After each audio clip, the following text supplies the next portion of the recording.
Police వాళ్ళకి చెప్తా ఉన్నాం, మీరు చేస్తూ ఉన్న అగత్యాలు ఎంత దారుణంగా ఉన్నాయి అనంటే కొన్ని ఉదాహరణలు చెప్తాను.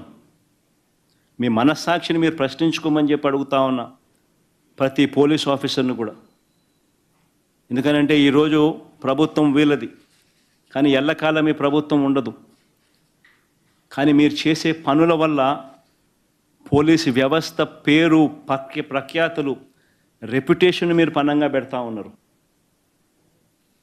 మీరు చేస్తూ ఉన్న ఎంత దారుణమైన ఇల్లీగల్ అరెస్టులు చేస్తూ ఉన్నారు అనంటే,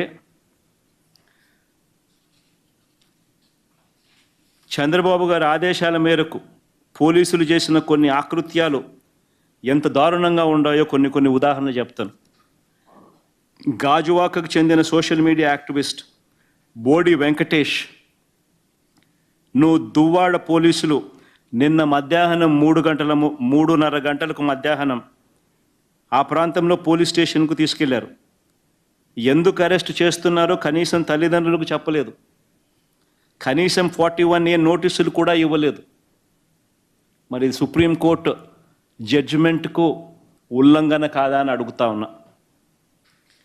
తెనాలి నియోజకవర్గం కొలిపర మండలంలో వల్లభాపురానికి చెందిన సోషల్ మీడియా యాక్టివిస్టు ఒక రైతు ఆళ్ళ జగదీష్ రెడ్డిని 2018లో పెట్టిన పోస్టింగ్, ఇప్పుడు కూడా కాదు, 2018లో పెట్టిన పోస్టింగ్కు సంబంధించి అరెస్ట్ చేసినారు. విజయవాడ క్రైమ్ సిటీ పోలీసులు అరెస్ట్ చేశారు.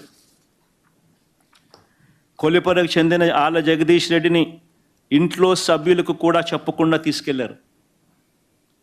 కుటుంబ సభ్యులు వెళ్ళి పోలీసులను అడిగితే మేము తీసుకెళ్ళలేదు, మాకు సంబంధం లేదని చెప్పారు. తీరా చూస్తే అక్కడున్న సీసీ కెమెరాల్లో పోలీసులు తీసుకెళ్ళినట్టు స్పష్టంగా కనిపిస్తూ ఉంది. వాళ్ళ ఇంట్లో ఉన్న సీసీ కెమెరాలలో స్పష్టంగా కనిపిస్తూ ఉంది. చిలుకలూరుపేటకు చెందిన పెద్దింటి సుధారాణి అమ్మాయి, చిలుకలూరుపేటకు చెందిన పెద్దింటి సుధారాణి ఎన్నికల తర్వాత అక్కడ అరాచకాలు భరించలేక కుటుంబంతో సహా హైదరాబాద్ వెళ్ళిపోయారు. ఇప్పుడు అక్కడున్న సుధారాణిని, ఆమె కుటుంబం మొత్తాన్ని హైదరాబాద్ నుంచి పోలీసులు బలవంతంగా తీసుకొచ్చారు. పోలీస్ స్టేషన్లన్నీ తిప్పుతున్నారు.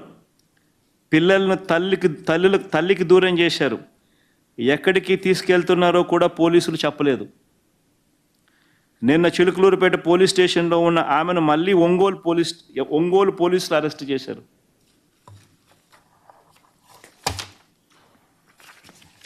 తాడేపల్లిలో అయ్యప్ప మాల వేసుకున్న నాని అనే మరో సోషల్ మీడియా కార్యకర్తను మొదట వినుకొండ అని చెప్పి అక్కడి నుంచి మార్కాపురం తీసుకెళ్లారు. నందిగామ నియోజకవర్గంలో పెండ్యాలలో ఒక వాట్సాప్ గ్రూపు అడ్మిన్ను అరెస్ట్ చేసి కొట్టారు. ఆ గ్రూప్లో ఉన్నవారికి నోటీసులు ఇచ్చారు. వీళ్ళంతా ఒకే గ్రామానికి చెందినవారు.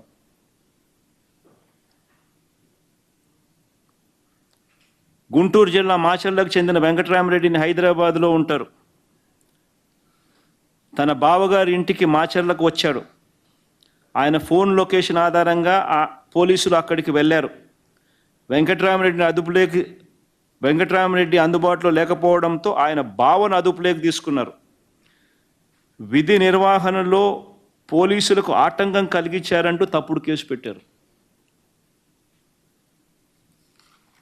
ఎన్టీఆర్ జిల్లా గంపలగూడెం మండలంకు చెందిన సన్నీ అనే సోషల్ మీడియా యాక్టివిస్ట్ను తిరువూరు పోలీసులు ఉదయం తీసుకెళ్లి కనీసం నోటీస్ కూడా ఇవ్వలేదు.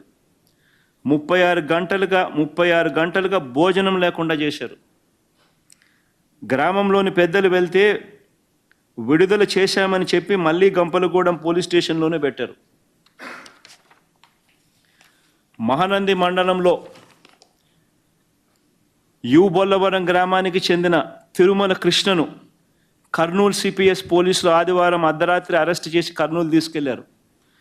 కృష్ణ దివ్యాంగుడని తెలిసి కూడా, అంటే హ్యాండిక్యాప్ అని తెలిసి కూడా అరెస్ట్ చేసి నానా ఇబ్బందులు పెట్టారు. అన్నమయ్య జిల్లాలో రాయచోటిలో కె హనుమంతరెడ్డిని 2 రోజుల క్రితం పోలీసులు తీసుకెళ్లారు. ఇప్పటి వరకు అరెస్టు చూపలేదు, ఎక్కడున్నాడో కూడా తెలియదు. తెలంగాణలో ఉంటున్న వారిని కూడా పోలీసులు తీసుకువచ్చి వేధింపులకు గురి చేస్తూ ఉన్నారు. నల్గొండకు చెందిన అశోక్ రెడ్డిని విజయవాడ సైబర్ క్రైమ్ పోలీసులు తీసుకొచ్చారు. కుటుంబ సభ్యులకు కూడా సమాచారం ఇవ్వలేదు. రాజశేఖర్ రెడ్డి అనే వ్యక్తిని కూడా హైదరాబాద్ నుంచి తీసుకొచ్చారు. ఇప్పుడు ఇద్దరిని కూడా వేధిస్తున్నారు. ఇలా ఇప్పటి వరకు 101 మందిపై కేసులు పెట్టారు. చట్ట ప్రకారం ఎఫ్ఐఆర్లు చేసిన తర్వాత వాటిని ఆన్లైన్లో ఉంచాలి, కానీ ఆన్లైన్లో పెట్టడం లేదు. కోర్టులకు అప్లోడ్ చేయడం లేదు. దేశంలో ఇంతటి అరాచక వ్యవస్థ ఎక్కడైనా ఉందా?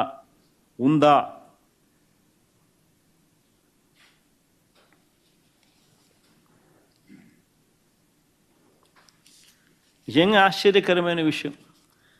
ఇంతటి దారుణమైన పరిస్థితులు ఉంటే డీజీపీ అనే వ్యక్తి ఎవరైతే ఉన్నారో చట్టం వైపున నిలబడాలి, న్యాయం వైపున నిలబడాలి. ఇదే పోలీసుల అధికారులు నిజంగా చెప్తా ఉన్నా. ఇదే ఇప్పుడున్న డీజీపీ ఇంతకుముందు మా ప్రభుత్వంలో కూడా తాను కూడా ఆర్టీసీ ఎండి స్థానంలో, సిఎండి స్థానంలో కూడా పనిచేశాడు. అంటే మంచి పదవి ఇచ్చి బాగా చూసుకున్నాం. మంచి పదవిలో కూడా పనిచేశాడు. ఈరోజు ఏ స్థాయికి దిగజారిపోయాడనంటే పదవి కోసం, పదవి వ్యామోహం కోసం వీళ్ళు 5 నెలలుగా వీళ్ళు చేస్తూ ఉన్న ప్రభుత్వం గాడి తప్పి రెడ్ బుక్ పాలనలో వీళ్ళంతా కూడా నిమగ్నమై పాలన గాడి తప్పి లా అండ్ ఆర్డర్ దిగజారిపోయిన పరిస్థితులు కనిపిస్తూ ఉంటే ఏమంటాడు ఇదే డీజీపీ? అధికార పార్టీ కార్యకర్తలా మాట్లాడుతూ ఉన్నాడు.